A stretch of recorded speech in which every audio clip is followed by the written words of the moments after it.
안녕하십니까. 딜로이트 베트남 한국서비스그룹의 손호식 회계사입니다.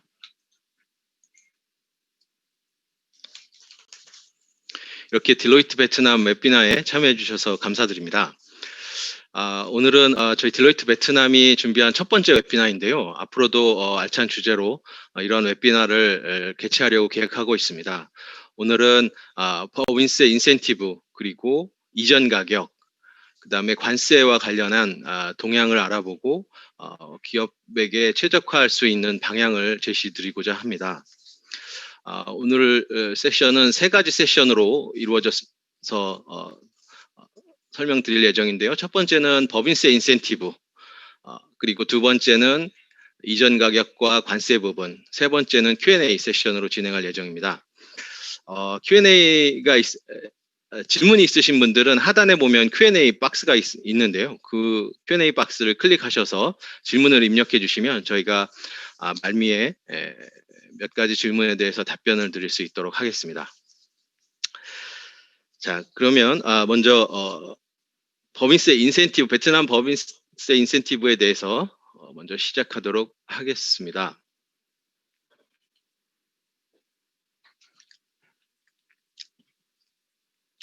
인센티브는 저희가 세 가지 부분으로 나누어 봤는데요. 왜 중요한지, 그리고 공고드리는 프로세스, 그 다음에 딜로이트가 지원할 수 있는 방법에 대해서 준비했습니다.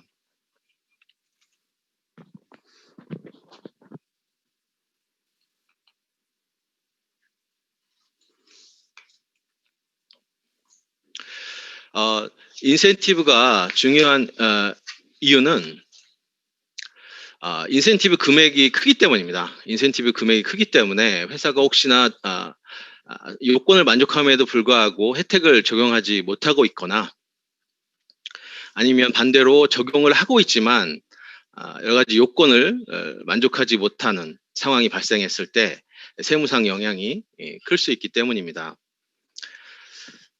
최근에 베트남에서는 전략적인 산업 육성과 투자 유치를 위해서 인센티브 정책을 개발하고 있는데요. 오늘은 그 동향에 대해서 좀 설명드릴 예정입니다. 아울러 인센티브와 관련한 세무조사 시 제기되고 있는 이슈들을 좀 정리해 봤는데요. 회사에서 참조를 하시면 좋을 것 같습니다.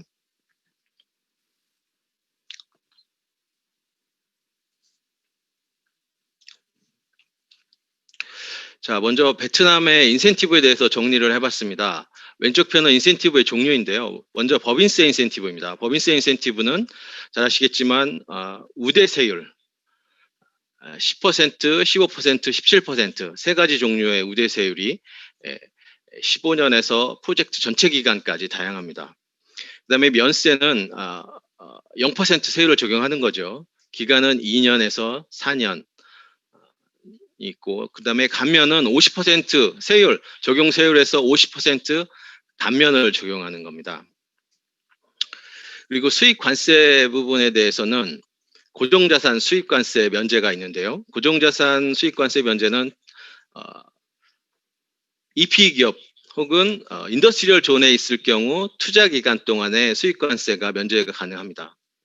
그리고 생산에 사용하는 원부자재에 대한 수익관세 면제가 적용이 되는데 이거는 역시 EP 기업에 적용이 가능할 거고요. 그 다음에 수출 제품에 사용되는 원재료의 경우도 면제가 가능합니다. 아울러 5년 이내에 국내 베트남에서 생산되지 않은 것들도 관세가 면제되겠습니다. 그리고 토지 임대료 및 토지세가 면제되는 경우인데요. 이 경우는 이제 정부와 직접 토지 임대 계약을 체결한 경우에 해당할 텐데 건설 기간 동안 3년 그리고 프로젝트 및 업종에 따라 3년부터 19년까지 다양한 임대 면제 기간이 적용되고 있습니다. 또 비용 인센티브가 있는데요. 비용을 미리 인식해서 법인세 계산 시 혜택을 주는 제도인데 가속 상각이라든지 R&D 비용 을 인식해주는 인센티브가 있겠습니다. 그러면 오른쪽에는 법인세 인센티브인데요. 법인세 인센티브는 크게 세 가지 형태로 구분할 수 있습니다. 투자 위치가 어디냐, 그리고 회사가 속한 산업이 무엇인지, 그리고 최근에 개정된 투자법에 따라 추가된 인센티브인데요. R&D 혁신센터에 대해서 주고 있는 인센티브, 그리고 투자 규모 인센티브가 있습니다. 이 부분은 뒤에서 장표를 다시 하나 만들었습니다. 먼저 위치별 인센티브인데요. 회사가 속한 위치가 가장 흔한 곳이 이제 인더스트리얼 존일 텐데요. 인더스트리얼 존, 산업단지에 있거나 경제특구 지역 혹은 하이테크 존에 있을 경우에 4면 구감, 4년 동안 면제, 9년 감면, 10% 우대세율이 15년 동안 적용될 수 있습니다. 이거는 가장 높은 인센티브에 속한다고 보시면 되겠고요. 그리고 어려운 지역에 있을 경우에는 17% 우대세율이 10년 동안 추가됩니다. 그리고 산업별 인센티브의 경우에는 사회와 사업, 교육이나 출판, 언론 등 이런 산업의 경우에는 최대 전체 기간에 대한 우대세율 10%가 적용될 수 있고요. 면제 기간은 4년, 감면 기간은 9년이 적용될 수 있습니다. 그리고 특별히 장려되는 업종, 이 부분이 한국 투자자들에게 많이 해당될 수는 있는데요. 하이테크 산업이라든지 지원 산업은 부품 산업이라고 보면 될 것 같습니다. 베트남에서 키우려고 하는 산업에 해당하는 제품의 중간 부품을 만드는 산업의 경우에 지원을 하고 있습니다. 그리고 소프트웨어, 인프라 투자와 관련된 산업, 그리고 재생에너지 관련 산업, 그리고 환경, 원자재, 새로운 원자재 생산을 위한 비즈니스도 사면 구감, 10% 우대세율 15년이 적용될 수 있습니다. 그리고 규모별 인센티브인데요. 투자 자본이 12조에 해상할 경우 5년 이내에 투자 완료되고 첨단 기술을 사용할 경우에는 역시 아까 말씀드렸던 사면 구감 10% 우대세율 15년이 적용됩니다. 그리고 새로운 투자법에 따라서 적용된 투자자본 6조 이상의 프로젝트. 죄송합니다. 제가 좀 착각을 했는데요. 새로운 투자법에 의해 적용된 거는 투자자본 3조 이상의 R&D 센터, 그리고 특별 우대 산업, 아까 말씀드렸던 하이테크나 서포팅 인더스트리 지원 산업에 해당하는 경우 30조 이상의 투자 금액을 투자한 경우 맨 오른쪽에 보시면 우대세율 5%에 최대 37년이 적용이 가능합니다. 면제 기간도 최대 6년이고요. 감면 기간도 13년입니다. 이러한 경우는 요건을 만족할 경우 수상의 승인을 받아야 됩니다.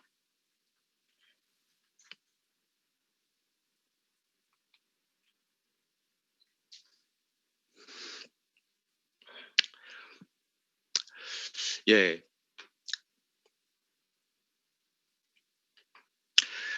베트남에서는 투자 전략 차원에서 그리고 FDI를 유치하기 위해서 같이 세 가지 기조로 전략을 수립하고 있는데요. 높은 부가가치와 글로벌 공급망에 참여할 수 있는 산업을 적극적으로 유치하고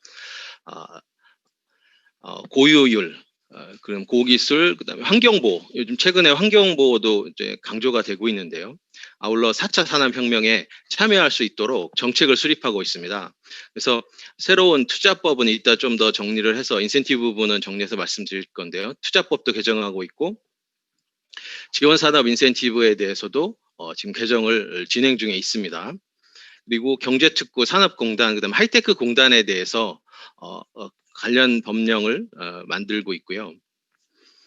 그리고 관련 세법도 지금 개정을 되고 있습니다. 그동안에는 세무적으로는 어떻게 세무조사를 하고 어떻게 조건을 적용할지 이런 거에 대한 구체적인 규정이 없었었는데 이제 세무적인 관점에서도 인센티브 부분을 좀 담으려고 하고 있습니다.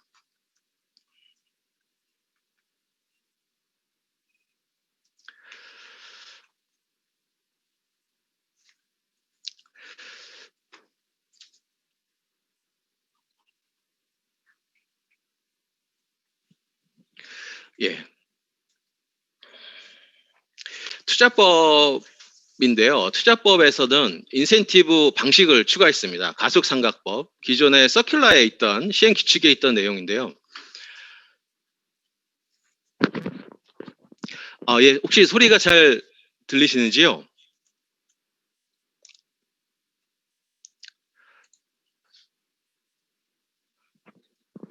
지금 소리가 안 들리신다고 하셨는데요. 어, 예, 예, 그럼 진행을 이제 목소리를 좀 크게 하겠습니다.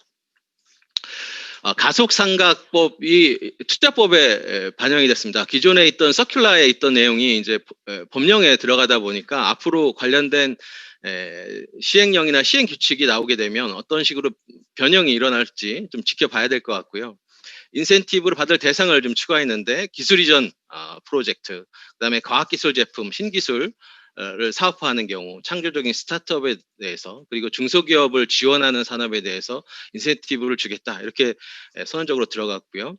그다음에 교육, 의료 장비 등에 대해서도 추가했습니다. 첫 번째 말씀드린 것부터 이제 세 번째까지 에 대해서는 앞으로 시행령이나 시행 규칙에 어떻게 반영이 될지를 좀 봐야 되겠고요. 그 네 번째 언급된 아웃스탠딩 코퍼레이션 인컴 텍스 인센티브라고 하는 이 인센티브는 아까 전 장표에서 말씀드렸던 최대 37년 5% 우대세율을 적용할 수 있는 거고요.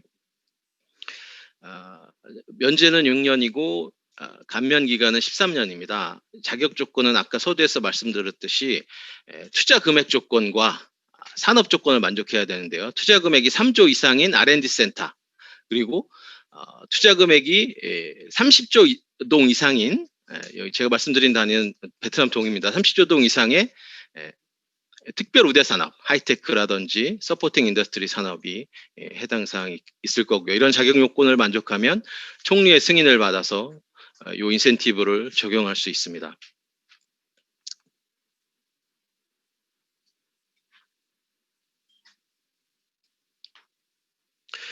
예, 그리고 지원 산업에 관련해서도 최근에 리졸루션이 하나 발의됐는데요.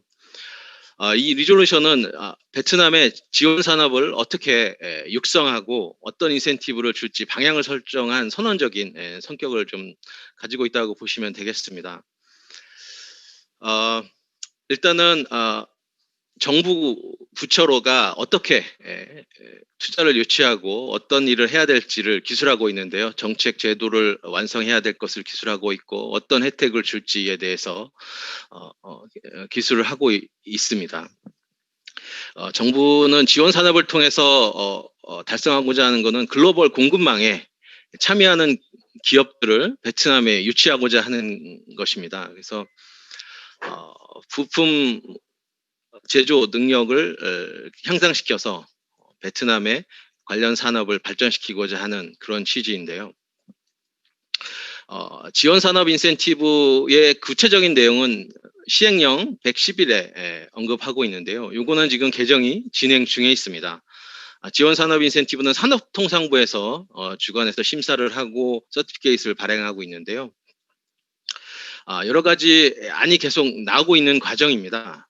최근에 발표된 드래프트에 의하면 프로세싱에 대해서 명시적으로 가공 기업에 대해서 명시적으로 가능하다라는 언급이 좀 들어갔습니다. 기존에는 매뉴팩처링과 프로세싱에 대해서 명확한 구분이 없었기 때문에 좀 다른 해석이 있을 수도 있었는데 프로세싱이 좀 추가됐고요. 요번에 진행되면서 과거에 언급되었던 국내 가치 사슬에 미치는 영향이라든지 국내 마켓에 미치는 영향, 이런 거 규정은 좀 삭제되는 것 같고요. 기존에 또 추가하려고 했던 생산 기술, 글로벌 공급망에 참여하기 위한 단조라든지 주조, 염색, 이런 것들도 제품에 관계없이 글로벌 공급망에 영향을 미치는 생산 기술일 경우에는 포함시키려고 하고 있었는데, 그거는 좀 최근에 좀 삭제되는 것 같습니다. 그래서 진행되는 방향은 좀 더 지켜봐야 할 것으로 보여집니다.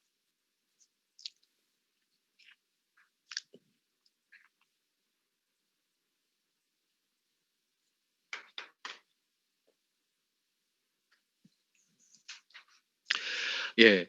그다음에 세무조사 동향인데요. 사후조사는 아, 아, 세무 당국의 조사가 있을 수 있고요. 그리고 산업별 인센티브를 받았을 경우에는 관련 부서가 나와서 그 서티피케이트의 발행 이후에 변경 사항을 관리하는 그러한 두 가지 형태가 있을 텐데요. 공통적인 특징은 최근에 그 세무조사도 그렇고 관련 부처의 조사도 그렇고 좀 진화돼서 발전하고 있습니다. 첫 번째로 중요한 부분은 프로젝트 상태에 대한 평가입니다. 투자가 이루어지면 투자는 크게 두 가지로 구분할 수 있을 텐데요. 오리지널 신규 투자 그리고 확장 투자가 이루어질 텐데 그 투자가 이루어졌을 때의 진행 절차는 처음에 라이센스가 먼저 이루어지고 실제 투자가 진행이 돼야 됩니다. 그래서 투자 내용이 투자 허가서에 반영되지 않았을 경우 많은 문제가 실무적으로 발생하고 있고요. 그리고 하이테크 인센티브나 하이테크 존에 계신 기업들에 대해서는 투자 금액에 대해서 실제 투자가 완료됐는지에 대해서도 문제가 되고 있습니다. 투자 금액에 측정하는 부분에 대해서는 명확한 규정이 없기 때문에 이익잉여금에 의한 총자산 증가를 투자로 보냐 아니냐 이런 부분에 대해서도 좀 실무적인 이슈가 발생하고 있고요. 일반적인 산업 인센티브를 적용하고 있는 경우에 확장 투자의 경우 라이센스 절차 없이 투자가 먼저 이루어지는 바람에 확장 투자에 대한 인센티브에 대해서 챌린지를 받는 경우가 많이 빈번하게 발생하고 있습니다. 그리고 인센티브 조건 유지인데요. 산업 인센티브를 적용하고 있는 경우 하이테크나 지원 산업, 서포팅 인더스트리 인센티브를 적용하고 있을 경우에 최초 신청서를 제출한 이후에 제품 사양이라든지 기술 특성, 제조 방법이 뭐 아웃소싱으로 바뀐다든지 그런 것들이 변경이 되는 거에 대해서 챌린지를 요즘에는 하고 있습니다. 그리고 HS 코드 같은 경우에 서티피케이트라든지 IRC에 나와 있는 HS 코드 등 그리고 실제 신고서에 이뤄진 수출입 신고서에 기술된 HS 코드가 다를 경우에 그거에 대해서 인정할 수 없다는 강한 좀 세무서의 그런 동향을 볼 수 있고요. 하이테크의 경우에는 R&D 비용 인식 기준이 있는데 그런 부분도 요즘에는 많이 보려고 하는 것 같습니다. 그 다음에 내부 통계적으로 내부 문서가 서로 일치하지 않는 경우가 발생하고 있습니다. 아까 말씀드렸던 HS 코드가 영업부서에서 고객의 요청으로 임의로 이제 변경이 된 경우 재무 쪽에서는 그걸 미처 인지 못해서 이게 인센티브 적용에 있어 문제가 되는 경우도 간혹 있고요. 그리고 법인세 확정신고 시 인센티브를 적용했을 때 법인세를 잘 계산을 해야 됩니다. 이게 제품이 여러 종류가 있을 경우에는 인센티브를 적용받고 있는 제품의 매출과 그렇지 않은 매출이 구분될 수도 있기 때문에 그런 부분을 어떻게 안분하고 분리하고 할지를 명확하게 식별하고 있어야 되겠습니다.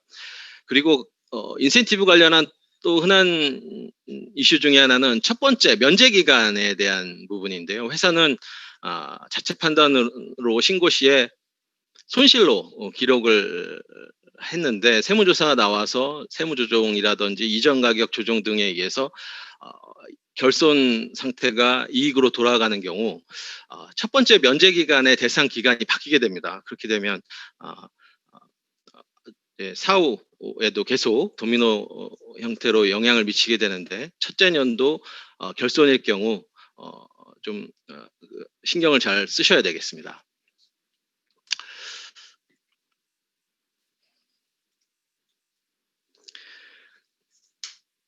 예, 이러한 현황을 바탕으로 권고드리는 프로세스인데요. 회사의 최적화된 인센티브 적용을 위해서 저희 딜로이트 베트남에서는 이러한 프로세스 체계를 좀 추천드리고 싶습니다.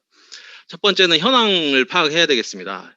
지금 회사가 적용하고 있는 프로젝트가 오리지널 프로젝트인지 확장 투자인지 그리고 신규 프로젝트 투자 계획은 어떤 제품이고 언제 시점에 투자를 계획하고 있는지 현황 파악이 필요할 거고요.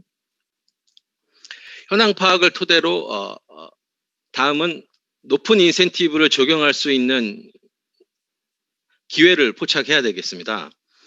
예를 들어서 확장 투자가 있으실 경우에 기존의 투자 프로젝트는 2015년 이전이었기 때문에 지원 산업을 예를 들어 적용하지 못했었는데 확장 투자는 가능합니다. 확장 투자는 2015년 이후에 투자가 이루어졌기 때문에 가능하기 때문에 그런 기회를 포착해서 더 나은 인센티브로 할 수 있는 기회를 모색해 봐야 될 거고요.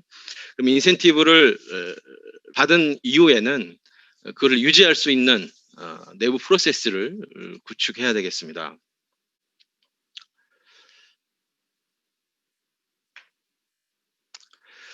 자,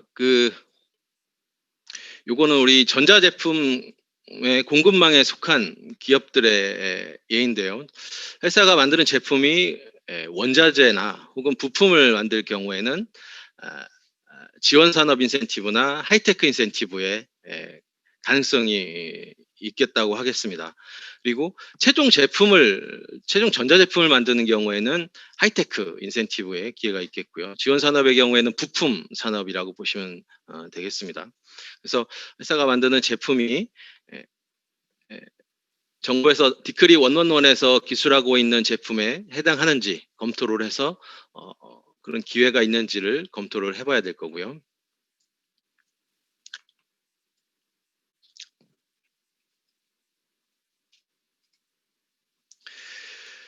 예, 요거는 적용 세율의 비교를 해봤습니다.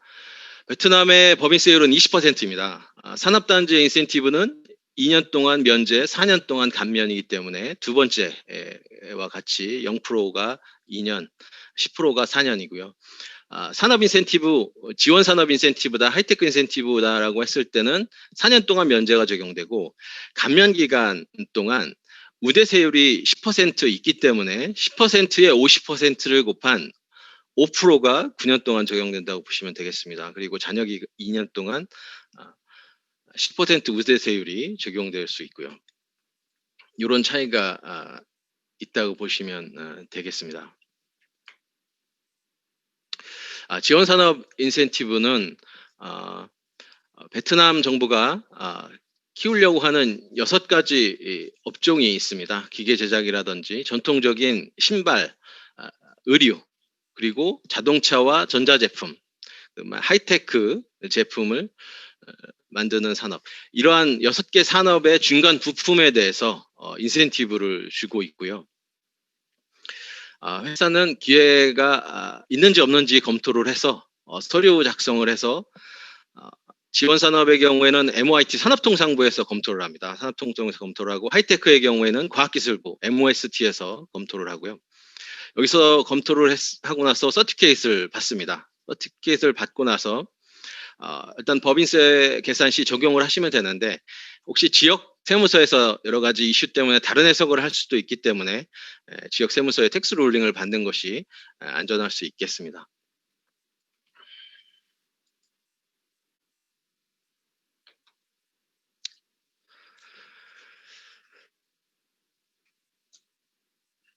예, 그리고 확보된 이러한 산업 인센티브의 경우 적용을 하기 위해서 인센티브 조건을 관리해야 되겠습니다. 아까 말씀드렸듯이 제품이 변경이 된다든지 어떤 HS 코드 변경이나 이런 것들이 서티피케이트 발행됐던 상황하고 유사하게 동일하게 관리될 수 있어야 되겠고요. 프로젝트 조건이라든지 이런 것들이 검토가 돼야 되겠습니다. 아울러 생산 능력이라든지 투자 자산, 확장 투자 요건이 지원 산업의 경우에는 생산 능력의 20% 증가입니다. 생산 능력의 20%라는 게 이게 명확하지 않기 때문에 고정자산 투자 혹은 매출액 증가가 20% 요건을 만족하는지를 보통 실무적으로 많이 쓰고 있는데요.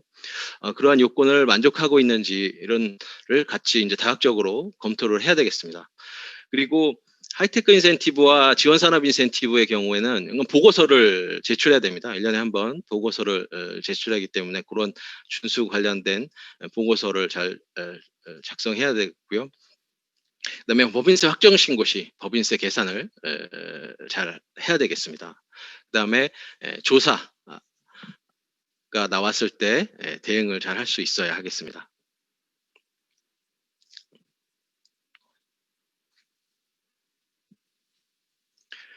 예. 딜로이트 베트남의 지원인데요. 정합 인센티브와 관련해서 이제 처음부터 끝까지 지원을 해드리고 있습니다. 인센티브 전략 개발인데요. 인센티브 전략 개발은 현황 파악을 통해서 새로운 기회가 있는지를 파악을 합니다. 그리고 죄송합니다. 이 장표가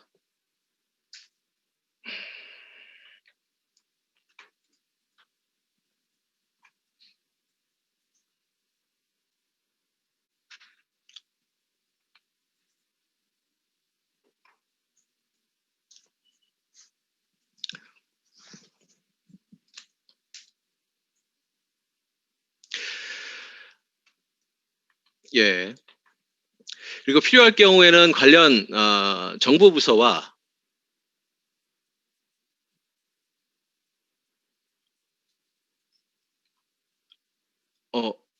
죄송합니다. 이 장표가 지금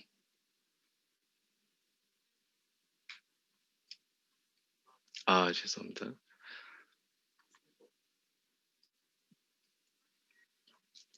예. 장표는 이게 한 장으로 통합을 해서 제가 좀 착각을 했는데요.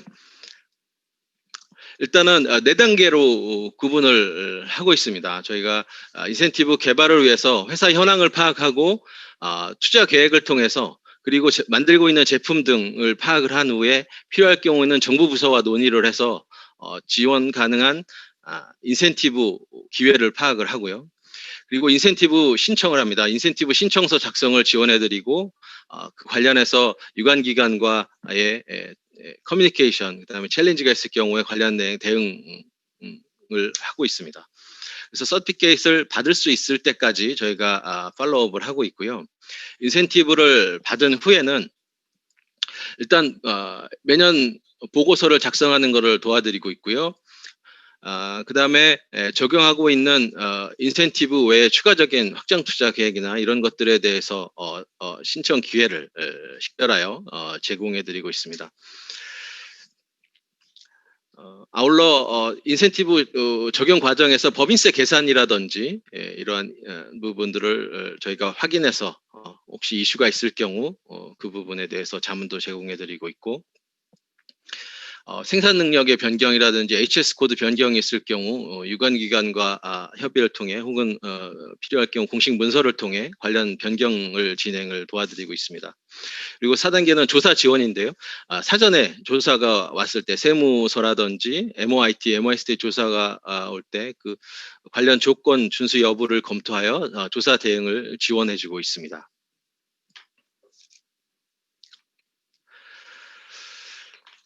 예, 저희 그 딜로이트는 GI3 팀, 글로벌 인베스먼트 인센티브 이노베이션을 줄여서 GI3 팀이라고 해서 인센티브를 담당하는 팀이 있습니다. 대관 업무를 하는 전직 공무원 출신들하고 테크니컬한 부분을 담당하는 텍스팀이 같이 코워크를 하고 있는데요. 산업 인센티브를 저희가 그동안 34개를 신청을 해서 20개를 성공을 했고요. 14개 프로젝트는 현재 진행 중에 있습니다. 그리고 과거에 2014년에 확장 투자와 관련한 법령이 개정이 됐을 때 어떤 큰 프로젝트에 대해서 2009년과 13년에 일어난 확장 투자에 대해서 소급 적용하는 것을 저희가 관련 정부 부처와 협의를 거쳐서 롤링을 받아서 적용했던 경험이 있고요. 그다음에 투자 규모와 관련해서는 울트라 라지 인센티브를 이 울트라 라지 인센티브는 투자 규모가 일정 규모 이상일 때 사명 구감 10% 부대대로 15년인데요. 이것도 성공을 했던 경험이 있고요. 예, 그렇습니다. 그리고 최근에는 이 지원산업 인센티브가 2015년에 법령이 들어오면서 2015년 이전 프로젝트에 대해서는 재무부와 국세청국에서 인정을 안 해주려고 하고 있었는데요. 그런 부분에 대해서 지금 룰링을 진행을 하고 있고 수상실까지는 좋은 의견을 받았습니다. 그래서 최종 재무부가 관련 법령을 좀 만들고 있는데요. 관련 세부 지침을 만들고 있는데 그 지침이 만들어지는 것을 좀 지켜봐야 될 것 같습니다. 아직은 어떻게 이제 변경이 될지는 좀 더 지켜봐야 될 것 같고요. 이렇게 저희 그 딜로이트 베트남 인센티브 팀은 이런 업무를 하고 있습니다. 이상으로 인센티브 부분에 대해서는 발표가 끝났는데요. 궁금하신 사항이라든지 제가 미처 파악하지 못했던, 설명드리지 못한 내용이 있으면 언제든지 Q&A 세션이라든지 채팅방을 이용해 주시면 제가 참조해서 Q&A 세션 시간에 설명드리도록 하겠습니다. 감사합니다.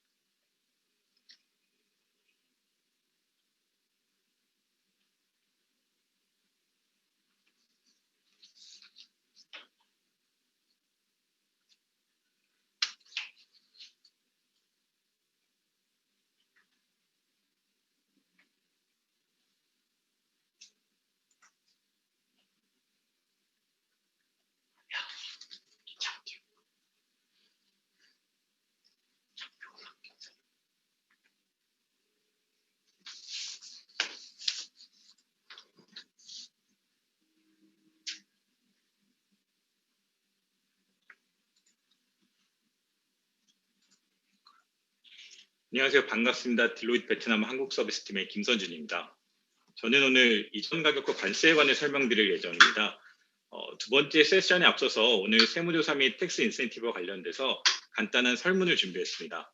두 번째 세션이 끝나기 전에 설문에 답해 주시면 감사하겠습니다. 이제 두 번째 세션 중 첫 번째 주제로 이전 가격에 대해서 발표드리겠습니다. 이전 가격 파트는 산업제품군 측면에서 바라본 코비드-19과 불경기가 이전 가격에 미치는 영향, 그리고 이자 비용의 송금 산입 한도를 수정한 제68호 시행령, 최근 이전 가격 세무감사 추세 및 딜로이트 지원 사항의 순서로 진행될 예정입니다.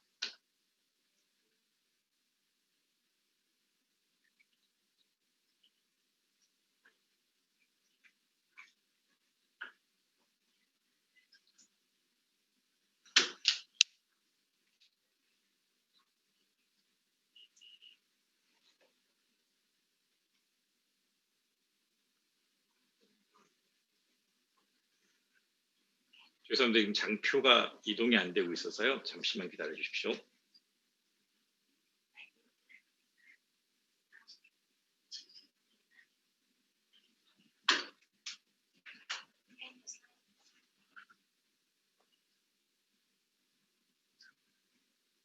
감사합니다. 벌써 설문에 응해 주신 분이 많네요. 앞으로 설문 결과를 바탕으로 다음 웹비나에는 이를 반영해서 저희가 더 나은 웹비나를 진행할 수 있도록 하겠습니다.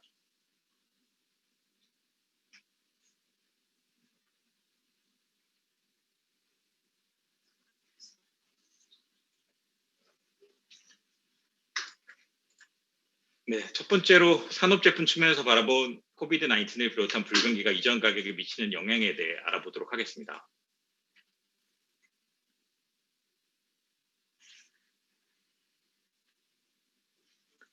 코로나는 각 기업 비즈니스에 매우 다양한 방식으로 영향을 주고 있습니다. 그러나 이러한 많은 영향 가운데서도 다음과 같은 공통적인 사항을 확인할 수 있었는데요.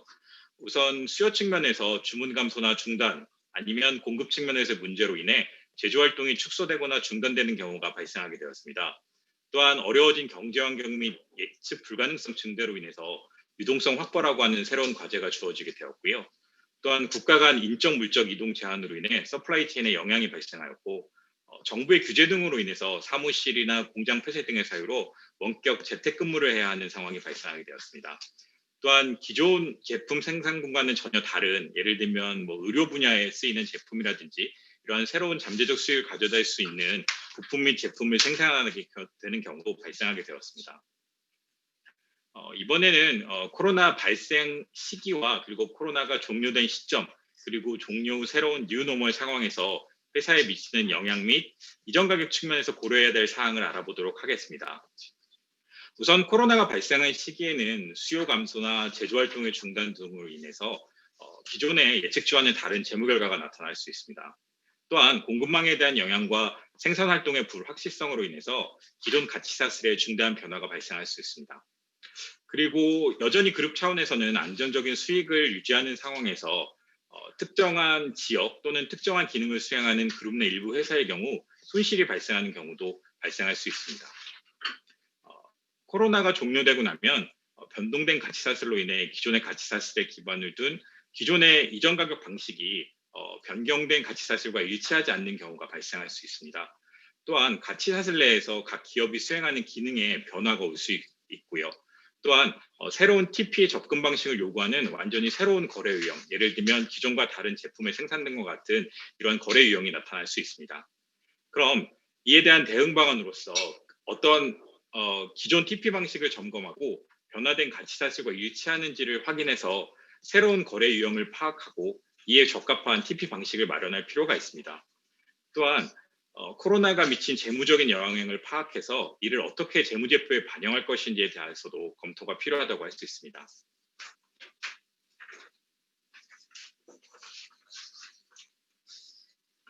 이번에는 이전 가격의 라이프 사이클 측면에서 코비드19 및 경기 침체의 영향 및 대응 방안에 대해 알아보겠습니다.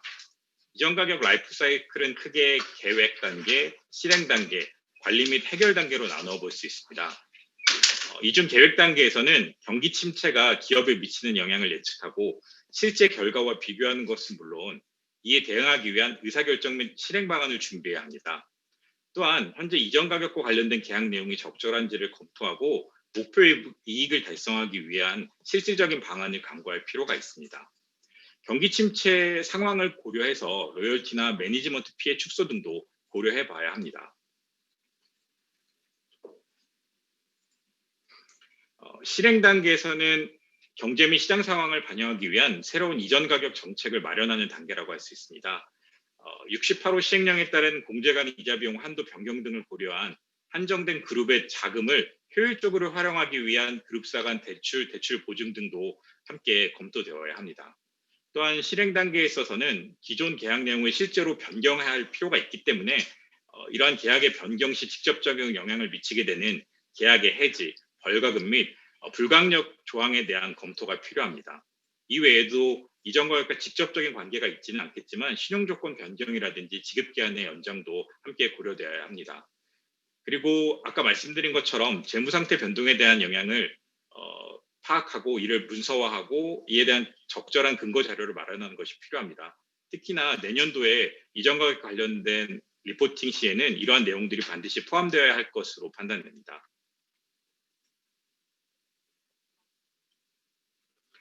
이번에는 관리 단계인데요. 관리 단계에서는 이전 가격에 대한 분석 및 수정이 필요합니다.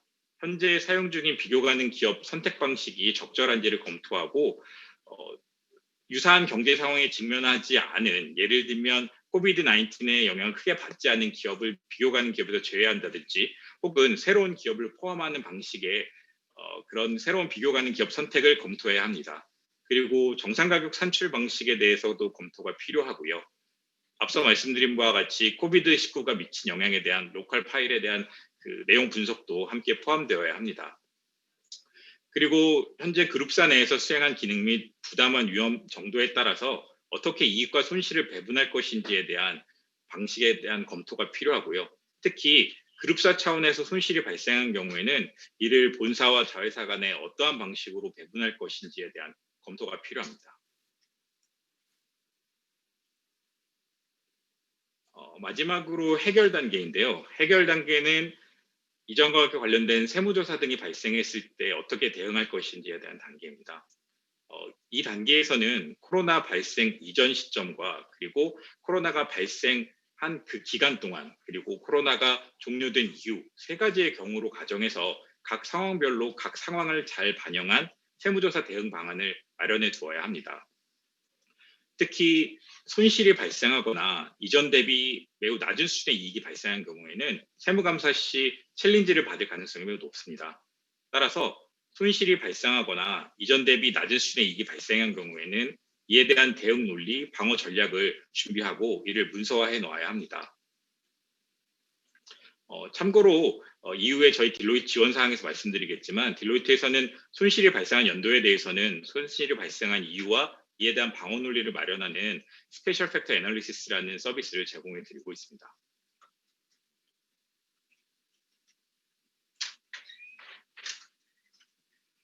이번에는 공제 가능한 이자 비용 한도를 개선한 68호 시행령에 대해 말씀드릴 텐데요. 기본적으로 이 시행령에 대한 기본 내용은 다들 알고 계실 거라고 생각합니다. 간략하게 말씀드리면 이자 비용에 대해서 순이자 비용, 즉 전체 이자 비용에서 단기 은행 예금 및 대출 이자 수익 등을 차감한 순이자 비용이라고 하는 개념이 도입되었고요. 그리고 이 공제 한도가 전체 에비타의 20%에서 30%로 증대되었습니다. 또한 단기의 비용으로 인정되지 않은 순이자 비용의 경우 5년 동안 2월 공제 가능하도록 하는 그런 규정입니다. 이러한 규정이 실질적으로 회사에 미치는 영향은 2017년부터 2019년도까지 CIT 수정 신고서를 제출할 수 있고요. 그리고 2020년 이후에는 이에 근거한 새로운 계산 방식이 필요하다고 할 수 있습니다. 그리고 앞서서 그룹 내 한정된 재무자원의 활용 방법에 대해서 말씀을 드렸었는데 이 68호 시행령이 가장 직접적인 영향을 미친다고 볼 수 있습니다.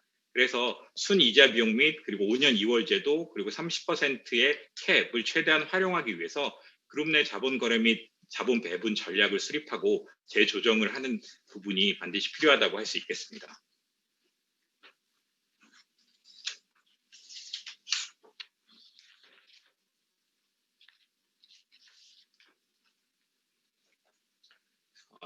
이번에는 이전 가격 감사 동향에 대해서 말씀드리겠습니다. 우선 2020년 7월까지 세무감사 현황을 살펴보시면 현재까지 징수된 세금은 약 280억 불이고요. 이는 계획 금액인 530억 불의 약 53% 수준입니다. 또한 세무감사 기업 수는 3만 3천 개에 이르고 있고요. 이 중 특수관계자 거래가 있는 기업에 대한 세무감사 결과 추가적으로 징수된 세금 및 벌과금은 약 925만 불, 그리고 이러한 특수관계자 거래가 있는 기업의 세무신고 시 손실 부인액은 5,950만 불에 이르고 있습니다.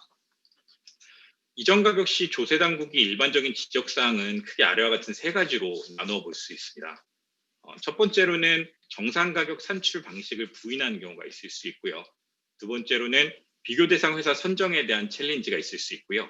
그리고 세 번째로는 로열티 및 관계사 간 서비스 비용에 대한 검토가 주로 이루어지게 됩니다.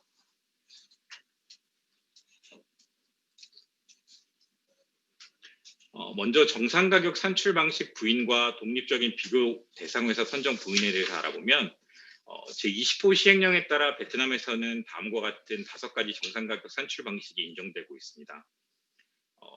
현재 저희 고객사의 대부분 그리고 아마도 여기에 들어오신 대부분의 고객들이 CPM 방식, 그러니까 즉 비교이익법에 따른 방식을 사용하고 있습니다. 현대 비즈니스 구조는 매우 복잡하고 사업이나 제품이 상이한 경우가 많기 때문에 유사하거나 혹은 동일한 제품과 그 거래를 발견하기가 매우 어렵습니다.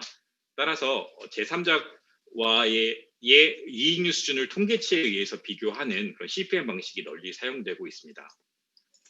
다만 조세 당국은 아래와 같은 경우에는 다른 방식을 이용을 해서 정상 가격을 산출하고 있습니다. 예를 들어 로열티나 상표권, 이자 비용 등의 경우에는 CUP 방식을 이용을 해서 정상 가격 산출 방식을 주로 사용하고 있습니다. 그리고 제조업의 경우에는 넷 마진이 아닌 그로스 마진을 기준으로 하는 코스트 플러스나 리세일 프라이스 방식을 이용을 해서 정상 가격을 산출하고 있습니다. 비교 대상 회사의 경우에는 우선 비즈니스 세그멘트가 위치하는지를 확인하는 것이 제일 중요하다고 볼 수 있습니다. 하지만 동일한 비즈니스 세그멘트에서도 판매 규모 기준, 예를 들어 매출액이 10배 이상 크거나 작은 기업을 사용하거나 판매 관리 비용이 현재 저희 회사 대비 5% 이상 높거나 낮은 경우 또는 비교 불가능한 시장 조건을 가지고 있는 예를 들면 일본이나 한국, 싱가포르 등에 위치한 회사를 선정한 경우에는 이를 부인하는 경우가 발생하고 있습니다. 따라서 이러한 정상 가격 산출 방식 부인이나 비교 대상 회사 선정 부인과 관련돼서는 현재 비교 대상 회사를 검토해서 기존 비교 대상 회사를 제외하거나 혹은 새로운 비교 대상 회사를 추가할 필요가 있는지를 검토해 봐야 합니다. 그리고 기존의 CPM을 이용해 전체 회사에 대한 정상 가격을 산출하고 있다 하더라도 로열티나 대출 등의 거래와 관련돼서는 별도로 CUP 기준의 분석을 수행하는 것이 바람직하다고 볼 수 있습니다.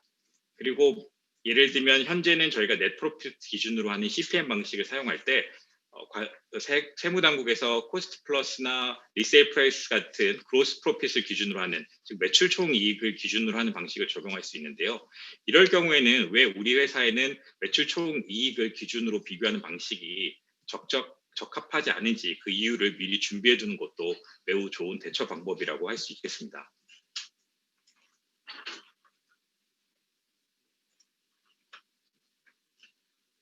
그리고 이전 가격과 관련된 세무조사 시 가장 많이 언급되는 게 계열사 간 로열티 및 서비스 비용입니다.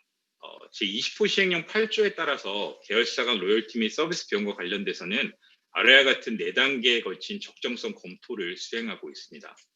그 첫 번째로서는 실제 그 베네핏 테스트, 그러니까 실제 서비스가 제공이 되고 이러한 혜택이 정말로 있으며 이것이 어떻게 회사의 비즈니스에 연결이 되는지를 주로 살펴보는 부분입니다. 이 단계에서는 중복된 서비스인지 여부, 즉 어떤 본사에서 제공하는 기능을 현재 자회사도 같이 가지고 있는 경우, 예를 들면 마케팅 부서가 현재 자회사도 가지고 있는데 본사에서 마케팅 활동을 지원했다고 해서 거기에 대한 서비스 비용을 지불하는 경우라든지, 혹은 본사에서 제공하고 있는 서비스를 이미 현지에서 제3자로부터 받고 있는 이런 중복된 서비스는 아닌지에 대한 검토도 함께 포함되게 됩니다. 그리고 두 번째는 오너십에 대한 부분인데요. 2017년도에 발표된 기술 이전과 관련된 법률에 따라서 해당 기술은 본국에서 등록이 되어 있어야 합니다. 그리고 이 기술과 관련된 로열티 계약서, 그리고 상표, 상표명 등은 베트남 내에 등록이 되어 있어야 합니다. 세 번째로는 이에 대한 적절한 가격이 책정되었는지 여부인데요.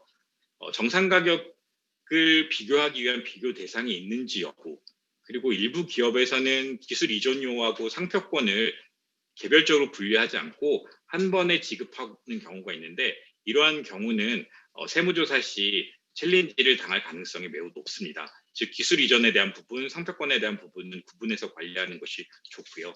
그리고 로열티 및 라이센스 수수료가 특수관계자 거래에 지급되는 경우에는 이 로열티나 라이센스는 제3자 거래에만 지급돼야 되는 것이 아닌지에 대한 챌린지도 종종 발생하고 있습니다. 마지막 단계로서는 이러한 로열티 및 서비스 비용과 관련된 문서화가 적절하게 이루어졌느냐라는 부분입니다. 그래서 지급된 비용이라든지, 그리고 실제 이러한 기술 이전 등으로 인해 저희가 수령한 혜택, 그리고 지급한 금액의 계산 근거와 관련돼서 조세당국이 확인 가능하도록 문서화가 이루어졌는지, 그리고 문서화된 내용을 신뢰할 수 있는지를 확인하는 단계입니다. 따라서 이러한 계열사 간 로열티 및 서비스 비용 검토와 관련돼서는 실제 로열티 및 계열사 간 서비스 비용 관련해 혜택이 이전되었는지 여부와 실제 혜택을 얻게 된 혜택을 문서화하고 이에 대한 금액적 계산 근거와 계산 방식에 대한 검토가 필요하며, 이 적절한 금액에 대한 적정성을 검토할 수 있는 벤치마킹을 준비할 필요가 있습니다. 그리고 기타 고려사항 부분에 보시면 녹색으로 표시된 부분인데요. 현재 이 규정이 베트남 세법상 규정돼 있지만 실제로 적용되어 있지는 않았습니다. 내용은 실제로 모회사가 조세 피난처에 위치할 경우에 이 특수관계자에게 지급되는 비용에 대한 부인인데요. 실제로 현재까지는 세무조사 시 이 규정이 적용되지는 않았지만 앞으로는 이러한 규정이 적용될 가능성이 매우 높다고 판단하고 있습니다.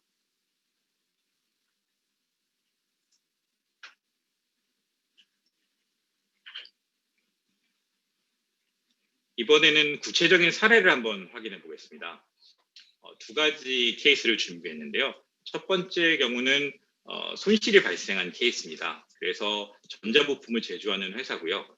2017년도에는 10.5%의 손실이 발생하였고 2018년도에는 3.7%의 순이익이 발생한 회사입니다.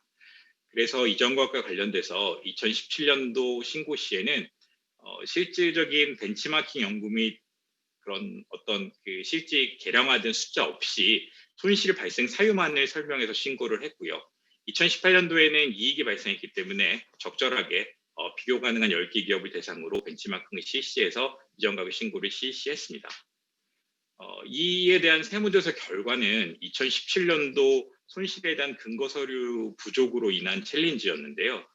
실제로 여러 기업에서 발견되는 사항인데 손실이 발생한 그 해당 연도에 대해서 벤치마킹이라든지 어떤 적정 이익률에 대한 것을 언급할 경우에는 손실이 발생한 것과의 차이를 즉시 부인당해서 추가 과세될 것을 우려해서 그런 숫자를 보여주지 않고 단순히 발생 사유만을 설명하는 경우가 있습니다.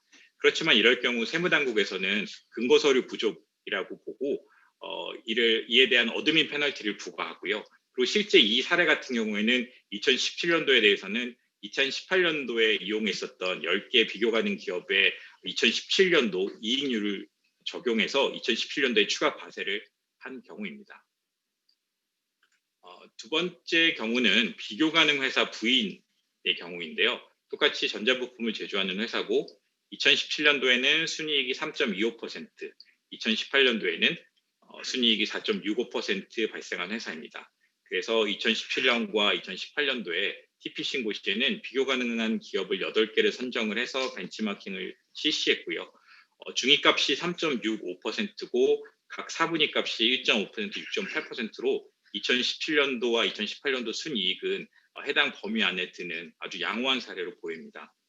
하지만 세무당국이 세무조사 시에는 이 회사가 사용한 비교 가능 기업에 대해서 매출 규모 기준 등을 이용해서 6개의 비교 가능 회사를 부인했습니다. 이에 따라서 실제로 인정된 비교 가능 회사는 2개에 불과했고요. 이에 따라 세무당국은 신뢰할 수 없는 자료를 사용하였으며 컴플라이언스를 위반했다고 해서 이에 대한 어드민 페널티를 부과했습니다. 이뿐만 아니라 세무당국은 새롭게 GDT에 의해 선정된 회사들로 이익률을 6%로 설정을 해서 2017년도와 2018년도 이익률과 차이가 나는 부분에 대해서 추가적인 과세를 실시하였습니다. 즉 A 사례나 B 사례에서 볼 수 있듯이 일반적으로 우리가 컴플라이언스를 다 준수하였다고 생각할 수도 있지만 실질적으로 세무조사가 이루어질 경우 이에 대한 챌린지를 당할 수가 있습니다. 그래서 늘 현재 작성하고 있는 TP 보고서가 적절하게 작성되었는지 여부를 검토하고 딜로이트와 같은 전문 기관의 서포팅을 받는 것을 추천드리겠습니다.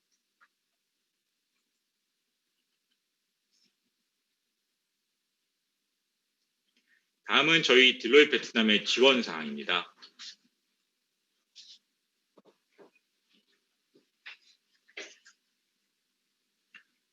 저희 딜로이트 이전 가격팀은 충분한 산업 경험과 비즈니스 지식 그리고 유사한 프로젝트를 통해 입증된 수많은 성공 사례를 보유하고 있습니다. 저희 딜로이트 이전 가격팀은 고객들에게 다음과 같은 차별화된 서비스를 제공해드리고 있습니다. 저희가 제공드리는 서비스를 TP 라이프 사이클에 따라 구분했는데요. 계획 단계에서는 가격 정책 수립 및 회사에 수립한 가격 정책의 검토, 그리고 이전 가격 관점에서 코비드-19의 영향을 평가해드리고 있습니다. 실행 단계에서는 TP 다큐멘테이션 및 개정된 송금 인정 가능 이자 비용 한도를 적용하는 방식, 그리고 로열티 계약서 검토 및 로열티 계약서의 유관기관 등록 지원 업무를 제공해드리고 있습니다. 관리 단계에서는 이전 가격과 관련된 헬스 체크드의 서비스를 제공해드리고 있고요. 마지막 해결 단계에서는 실제 이전 가격 세무감사 지원 및 불복 소송 등의 서비스와 APA 지원 업무를 제공해드리고 있습니다.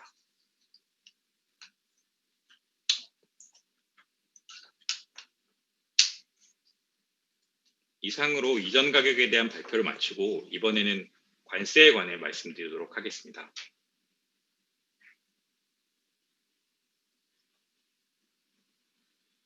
관세 파트는 현재 상황 및 과세 및 세무 리스크 관리 그리고 딜로이트 베트남의 지원의 순서로 진행되겠습니다.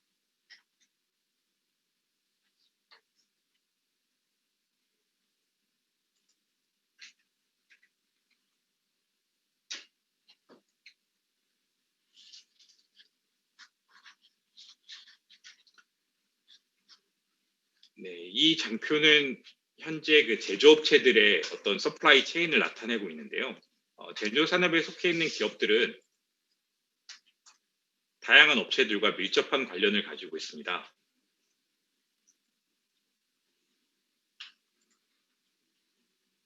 해외 또는 국내 업체, 그리고 국내 업체 중에서도 수출 기업, 비수출 기업 등 다양한 성격의 기업들이 서플라이 체인 속에 포함되어 있습니다.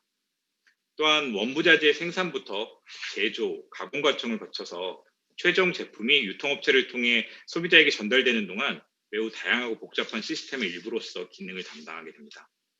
이렇게 다양한 성격 및 기능을 수행하는 각 기업들은 각자 기업의 특성에 맞는 수출입 및 관세 관련 규정에 대한 깊은 이해가 필요합니다.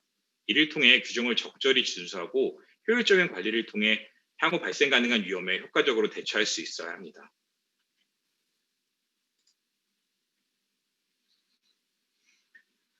이 중에서 오늘은 여러 기업들이 관심을 가지실 만한 AO 제도에 대해 설명을 드리겠습니다.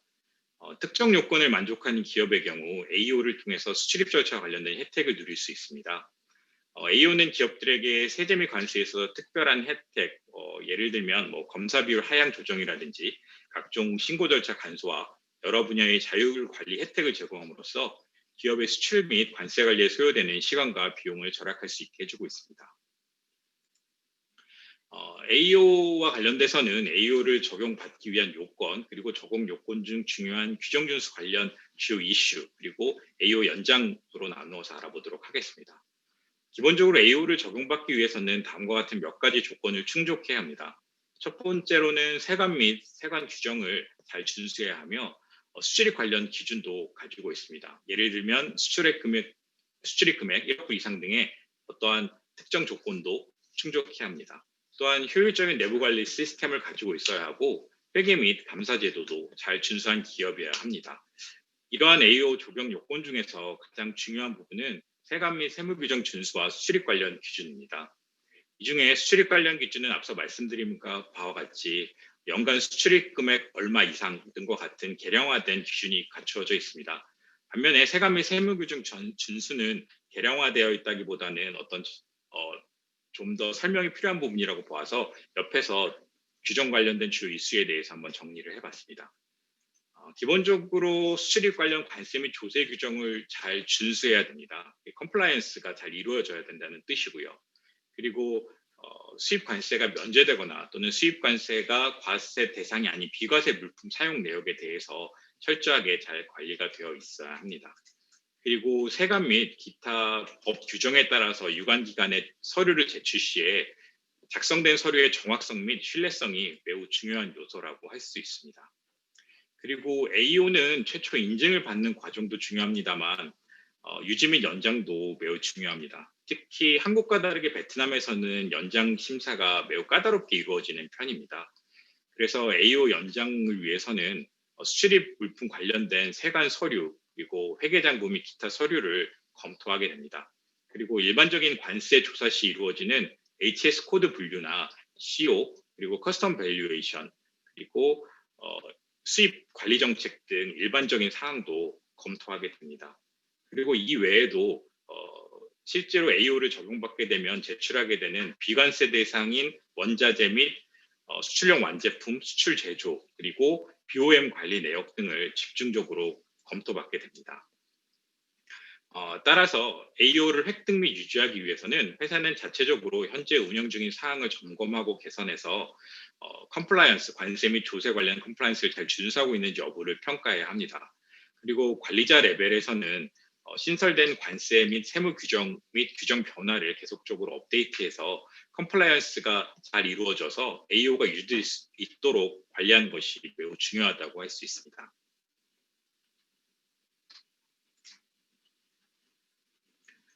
다음은 관세 관련 최신 규정 및 관세 감사 동향에 대해서 말씀드리겠습니다. 우선 세무 및 관세 관련 관련돼서 2019 조세행정법에서는 관세 행정의 실행에 있어서 좀 더 분명한 법적 근거를 마련해주는 역할을 하고 있습니다. 그리고 134호 시행령에서는 많이 들어보셨던 아웃소싱 시 수입세 면제 불가 규정이라든지 혹은 스크랩 가치가 전체 수입품의 가치에서 차지할 때 수입세 면제와 관련된 규정 등을 다루고 있고요. 관세 절차와 관련돼서는 45호 시행령 및 127호 시행령에서 동일한 관세율이 적용되는 HS 코드라도 잘못 신고된 경우에는 페널티를 부과하게 했으며 관세 조사 시 감사 보고서와 재무제표가 기한 내에 제출되지 않는 경우에 대한 벌과금에 대한 규정도 담고 있습니다. 또 제8호 및 제59호 시행령에서는 일반 관세 절차와 관세 조사 등에 대한 내용을 담고 있고요. 38호 시행규칙 및 39호 시행규칙 초안에서는 연간 보고서 제출 기한 변경이라든지 혹은 예측 BOM에 대한 개념이 새롭게 도입됐습니다.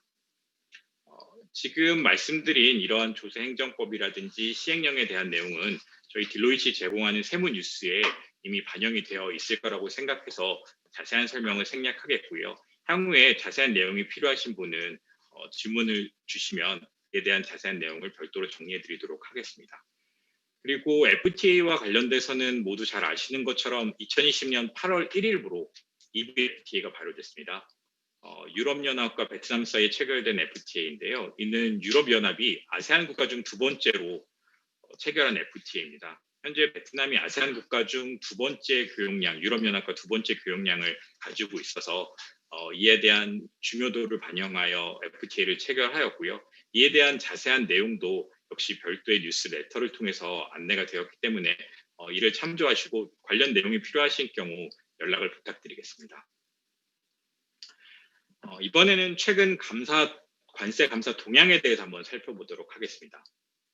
글로벌라이제이션이 진행됨에 따라서 회사의 사업 활동 및 거래 활동은 더 복잡해지고 있으면서 이에 따라서 각 기업들은 세관 및 유관기관의 관세 감사 시 적절한 답변과 요청을 위한 깊은 이해가 요구되고 있습니다. 그리고 이러한 글로벌라이제이션은 관세 감사에 있어서 아래와 같은 영향을 미치고 있는데요.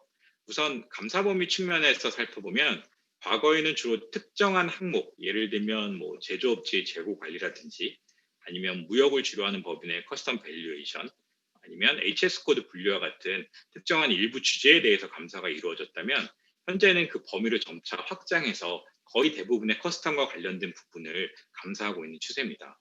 예를 들어 특정 제품이라 하면 수입이 제한된 상품인 경우에 수입 라이센스를 취득하였는지 혹은 특별 수입 허가를 획득하였는지 혹은 BOM 계산이라든지 그리고 수출 기업의 경우 고정자산과 관련된 부분까지 점차 커버하는 부분이 확대되고 있는 추세입니다. 그리고 관세 감사팀의 역량이 강화되고 있습니다. 최근 들어서 세관의 경험이 쌓여가고 그리고 실제로 채용 과정이 더 엄격해지면서 더 높은 수준의 신규 인력을 충원하고 있고요. 그리고 타 정부 부서로부터 다양한 경험 및 백그라운드를 가지고 있는 인력을 충원함으로써 관세 감사팀의 역량을 강화해 나가고 있습니다. 그리고 또한 세무당국은 관세 조사 시 규정이 불명확한 부분에 대해서는 매우 보수적으로 해석하고 이에 대해서는 우선적으로 기업체에 세금 및 벌과금을 부여하는 추세입니다. 물론 이럴 경우 기업은 불복 절차 등을 진행할 수 있겠지만 이럴 경우 기업은 많은 시간과 비용이 소요된다고 할 수 있습니다. 또한 코비드 19으로 인해서 GDC는 불필요한 관세조사 자제 명령을 내렸습니다. 하지만 이러한 관세조사 자제 명령에도 불구하고 연간 세수 확보 금액은 줄지 않았습니다. 그렇기 때문에 관세 감사 시 더 공격적인 조사가 진행될 것으로 보이고요. 또한 관세조사 자제 명령인 가운데서도 회사가 관세조사 통보를 받는다는 것은 세관 측에서 회사의 명백한 오류 등을 어느 정도 파악한 것이라고 볼 수 있기 때문에 회사 입장에서는 리스크가 매우 높다고 볼 수 있습니다. 그리고 또 올해 계획되어 있는 관세 감사가 수행되지 않을 경우에 이는 내년도에 수행될 가능성이 매우 높기 때문에 회사 입장에서는 관세 감사에 대한 철저한 대비가 필요할 것으로 판단됩니다.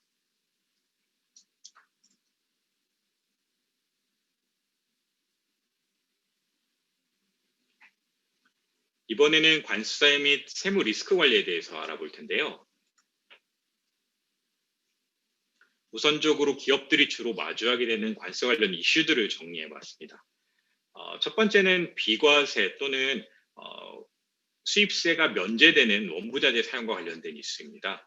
수입세가 면제되거나 비과세되는 원부자재를 사용하는 경우 관세청에서 매우 깊은 관심을 갖고 바라보게 되는데요.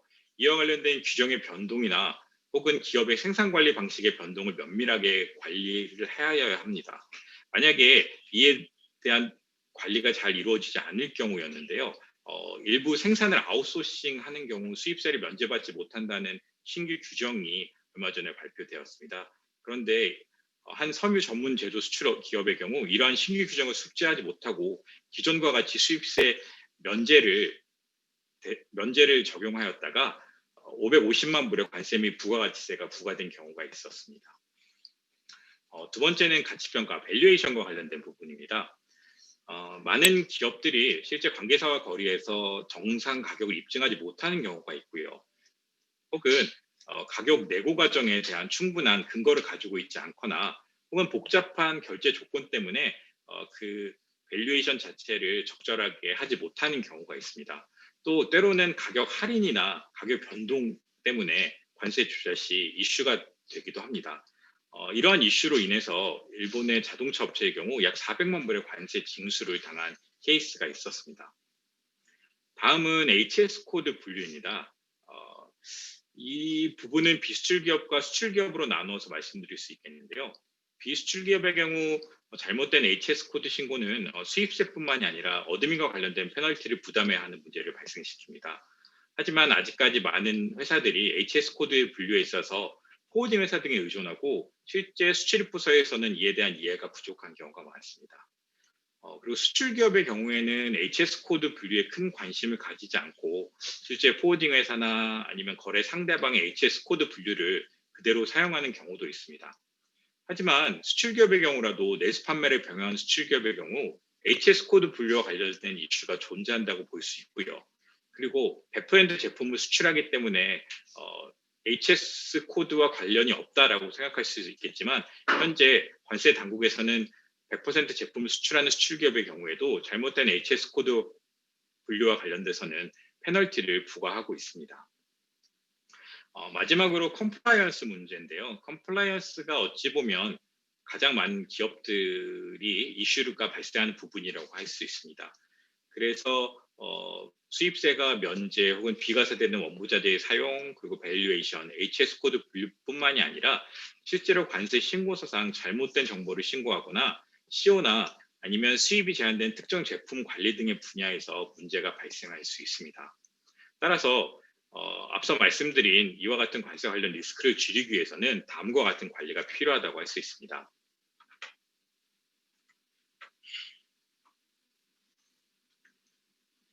관세 및 세무 리스크 관리는 크게 세 가지로 나눠볼 수 있습니다. 사람과 프로세스, 시스템인데요. 우선 사람은 감독자, 관리자 수준에서 관세 세무 리스크를 관리하는 문화를 구축하는 것이 필요합니다. 그리고 실무진선에 있어서는 적절한 교육 및 리스크 관리 평가를 위한 정기적인 점검이 필요하다고 할 수 있습니다. 프로세스 점검 단계는 크게 세 단계로 나눠볼 수 있는데요. 첫 번째 단계로서는 현재 사업 및 영업 활동에서 발생 가능한 리스크를 확인하고 해당 리스크를 최소화하기 위한 영업 활동 및 운영 관리 단계입니다. 그리고 두 번째 단계에서는 첫 번째 단계에서 발생한 리스크의 위험의 크기와 발생 가능성을 파악하고 실제 발생한 사례를 분석해서 영업 활동 및 운영 관리가 효율적이고 효과적으로 이루어지는지를 확인해야 합니다. 그리고 마지막으로는 리스크 매니지먼트 시스템을 확립하고 이슈 발생 및 또 다른 위험 요소를 모니터링하는 부분이 필요하다고 할 수 있습니다. 그리고 마지막으로 시스템 측면을 살펴보면 우선 현재 회사의 내부 시스템을 파악해서 수출입 제품이나 최종 완제품, 고정자산 등이 어떻게 관리되고 기록되고 있는지를 확인해서 잠재적인 리스크를 파악하고 시스템 개선 및 업그레이드를 진행해 나가야 합니다. 또한 컴플라이언스를 위해서 현재 IT 인프라에 대한 주기적인 점검 및 평가, 그리고 개선 및 업그레이드가 이루어져야 한다고 할 수 있습니다. 마지막으로 딜로이트 베트남의 지원에 대해서 말씀드리겠습니다. 저희 딜로이트 커스텀 팀은 빅4 중에서도 가장 긴 역사를 가지고 있습니다. 그래서 전문적인 지식과 산업에 대한 깊은 이해를 바탕으로 고객사가 커스텀과 관련된 법과 규정을 잘 준수할 수 있도록 다음과 같은 서비스를 제공해드리고 있습니다. 첫 번째로 세관 리스크 관리와 관련돼서 관세 세무 위험 관리 시스템 구축 업무를 제공해드리고 있습니다. 이는 회사의 비즈니스 유형을 파악하고 현재 영업활동 및 조직직 구조 등을 감안해서 발생 가능한 위험을 파악하고 이 파악된 위험의 중요도와 발생 가능성을 기준으로 해서 회사의 개선점을 제안하고 적합한 시스템을 구축할 수 있도록 돕는 서비스입니다. 그리고 위험관리 시스템을 구축한 이후에는 정기적인 규정 업데이트 및 교육, 세미나 등을 실시하고 컴플라이언스 준수 여부를 검토하는 서비스를 추가적으로 제공해 드리고 있습니다. 스페셜 서비스, 한글로는 특별한 서비스라고 번역을 해놨는데요. 이 부분은 특정 사안에 대해서 관계기관의 의견이나 컨펌을 받는 것을 지원드리는 서비스입니다. 그래서 딜로이트가 가진 정부 부처 및 세무당국과의 강력한 네트워크를 통해서 최대한 신속하게 그리고 최대한 회사 측에 유리한 방향으로 문제 해결을 지원해드리는 서비스입니다. 마지막으로 앞서 말씀드렸던 AEO와 관련된 부분인데요. AEO 획득을 위한 조건 충족 여부에 대한 컨설팅 및 그리고 AEO 지원 업무를, 어플리케이션 업무를 함께 제공해드리고 있습니다. 또한 AEO 기업에 대한 컴플라이언스 검토 그리고 AEO 연장을 위한 관세 헬스 체크 및 관세 감사 지원 업무를 제공해드리고 있습니다. 이상으로 이전 가격 및 관세와 관련된 발표를 마치겠습니다. 감사합니다.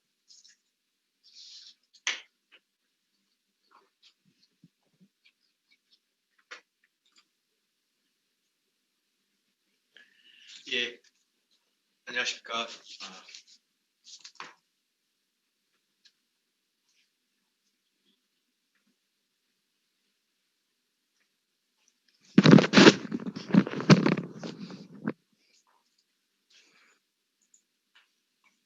예, 수고하셨습니다.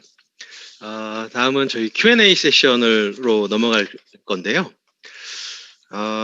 첫 번째 인센티브 관련해서 질문 올려주신 게 15년, 4년 구감을 발행받았는데 투자를 시작하면서 건설기간 등 운영 수익이 발생하지 않은 경우 유예가 가능한지요? 이렇게 문의를 하셨는데요.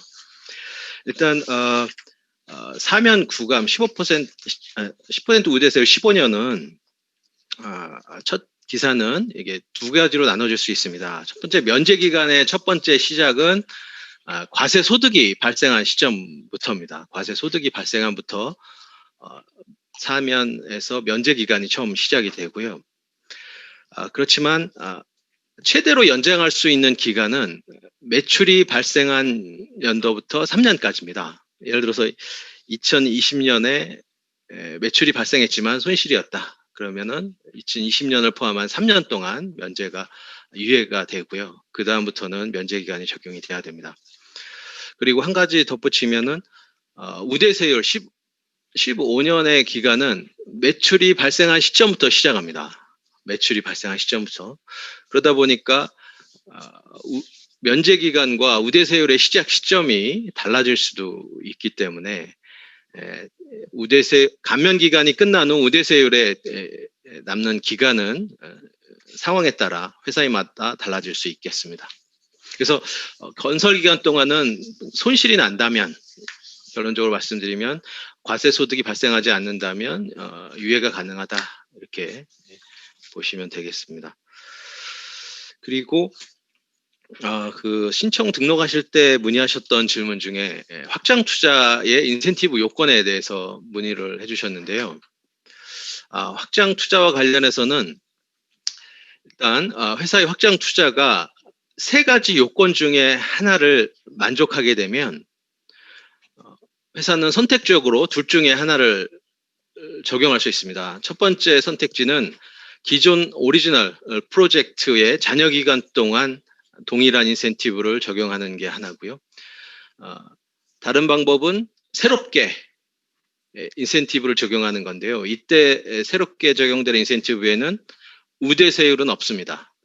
예를 들면 지원산업 인센티브를 받았다. 그럴 경우 확장 투자에 대해서는 4년 면제 9년 감면만 적용되는 거죠. 우대세율 10%는 적용되지 않고 그래서 분리해서 적용을 하는 방법과 기존의 프로젝트에 잔여 기간 동안 적용하는 방법을 할 수도 있는데요.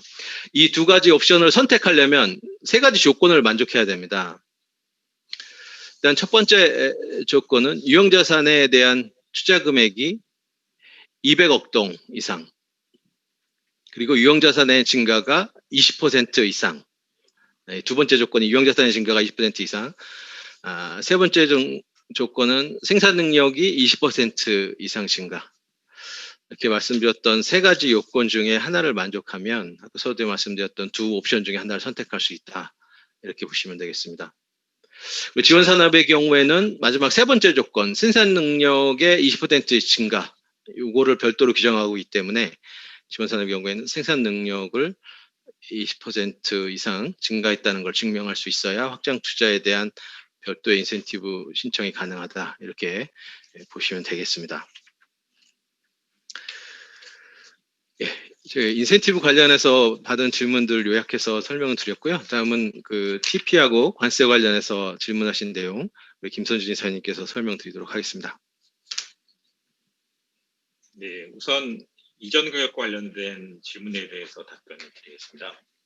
이전 가격과 관련돼서는 우선 제조업의 적정 마진을 어떻게 산정할 수 있느냐 이런 질문이 있었는데요.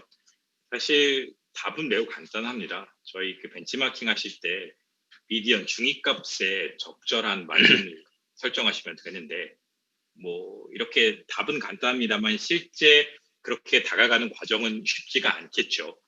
그러니까 실질적으로는 이런 부분에 있어서 본사와 혹은 관계사와는 거래에 있어서 실제 저희 회사가 하고 있는 역할에 걸맞는 이익률을 지금 달성하고 있는지 그리고 거기에 대한 거래 가격이 적정한지 이런 부분에 대한 검토가 필요하다고 할 수 있습니다. 그리고 마진율 부분에 있어서 큰 문제가 없으시다면 아까 말씀드린 것처럼 흔히 세무당국에서는 로열티라든지 상표권 등에 대한 챌린지를 하는 경우가 많습니다. 따라서 이와 관련된 다른 방식을 이용한 그래서 실질적으로 적정한 가격을 제공하고 있는지에 대한 그런 대비를 해놓는 것이 매우 중요하다고 할 수 있습니다. 사실 이전 가격 부분에 대해서 말씀을 드리면서 강조하고 싶은 건 관련 근거에 대한 문서화가 얼마나 잘 갖추어져 있는지 그리고 얼마나 논리적으로 이를 설명하고 있는지라고 할 수 있을 것 같습니다. 실질적으로 이전 가격 같은 경우에는 뭐 가끔 고객사분께서 코에 걸면 코걸이, 귀에 걸면 귀걸이 아니냐 이런 얘기를 하시는 경우도 있습니다. 뭐 실질적으로 비교 가능 대사가 부인되는 경우에는 어떻게 극복할 수 있느냐라는 부분인데요. 이런 부분도 매우 원칙적인 부분이라고 말씀드릴 수 있겠습니다. 기본적으로는 당사가 선정한 비교 가능 회사에 대한 그 논리적인 근거, 왜 이러한 회사들을 선정했는지에 대한 문서화 그리고 내용 설명이 필요할 수 있고요. 만약에 이를 부인하고 세무당국에서 전혀 다른 비교 가능 대상 회사를 사용할 경우에는 어떠한 논리에 의해서 그러한 회사들을 선정하게 됐는지에 대한 챌린지가 필요하다고 할 수 있습니다. 이는 매우 원칙적인 거고요. 사실 경험상 보면 이전 가격 감사 이후에 비교 가능 대상 회사를 세무당국에서 선정한 경우에 실질적으로 그 데이터를 공개하지 않는 경우도 많고 실제 그 데이터를 공개하기 위해서는 법원에 가서 법원의 판결을 받아야 하는 그런 경우도 있습니다. 그래서 실질적으로 모든 이전 가격과 관련된 부분은 가능성에 대비해서 이에 대한 문서화를 해 놓으시고 그리고 이에 대한 논리를 항상 준비해 두시는 것이 매우 중요하다고 말씀드릴 수 있을 것 같습니다. 그리고 이번에는 이전 가격과 직접 관련된 부분은 아니고요. 질문 중에서 코비드 19으로 인한 베트남 당국의 세제 혜택과 관련된 그런 부분이 있었는데요. 그 부분은 아마 저희가 여러 차례 세무뉴스를 통해서 안내는 드렸을 것 같습니다. 하지만 뭐 기본적으로는 그렇게까지 회사에 도움이 많이 되는 건 제 개인적인 의견으로는 없었던 것 같습니다. 그래서 뭐 일부 뭐 CIT나 VAT의 그 신고 기한을 연장해 준다든지 혹은 토지 이용료 관련된 부분의 납기 기한 연장 정도가 기업과 실제로 관련된 부분이라고 할 수 있고요. 그 외에 총리 지시로 뭐 세무나 관세에 있어서 불필요한 행정적 절차를 줄여라라는 명령이 있었고 그 밖에 뭐 직장을 잃게 된 근로자들에 대한 지원 사항이라든지 그리고 회사의 업무 중단으로 인한 그런 보험료 납부가 불가한 상황에서 보험료 납부를 연기해주는 등의 그러한 내용들이 있었습니다. 그래서 뭐 새롭게 저희가 여기서 말씀드릴 만한 사항은 없는 것 같고요. 네. 그리고 그 관세와 관련돼서도 몇 가지 질문 받았습니다만 실질적으로는 좀 테크니컬한 실질적으로 디테일하게 백그라운드를 좀 확인해야 되는 부분이 있어야 될 것 같아서요. HS 코드 등에 관련된 질문이 몇 가지 있었는데 이 부분은 차후에 각 회사를 방문드리거나 혹은 이메일을 통해서 자세한 그 응답을 드리도록 하겠습니다.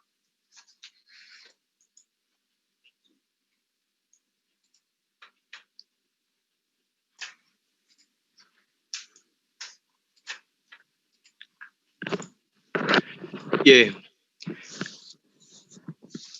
이상으로 저희 준비한 내용은 다 끝마쳤는데요. 그 여러 가지 질문을 올려주신 것 중에 HS 코드 부분은 저희가 유사한 내용일지 모르겠습니다. 제가 GDC에 뭐 롤링을 받아서 HS 코드에 대한 확인을 받는 경우가 많이 있는데 그런 게 필요할 것 같습니다. 그거는 저희가 따로 연락을 드리도록 하고요. 그 해관 감사 시 장단점, 해관 코드 등에 대해서 질문해 주셨는데 그건 나중에 한번 저희가 따로 교육 세션을 한번 마련해 보도록 하겠습니다. 예. 예, 그리고 해외 투자 현지 용역 VAT 지급 요거는 명확한 질문 뜻을 좀 이해하기가 좀 어려운데요. 베트남에 대한 VAT를 의미하는 건지 환급을 베트남에서 환급받는 건지 요거는 따로 저희가 한번 연락을 드려서 관련해서 좀 협의를 드리도록 하겠습니다. 예, 저희가 처음이다 보니까 좀 이게 화면이나 이런 관리가 좀 쉽지 않았습니다. 웹비나가 처음인데 앞으로는 더 좋은 주제로 웹비나를 준비해서 찾아뵐 수 있도록 하겠습니다. 이렇게 바쁘신 와중에 시간을 내주셔서 감사드리고요. 저희가 더 좋은 웹비나를 준비하기 위해서 몇 가지 질문을 준비했습니다. 관련해서 좀 투표 좀 부탁드리고요. 예, 다음에 또 뵐 수 있도록 하겠습니다. 감사합니다.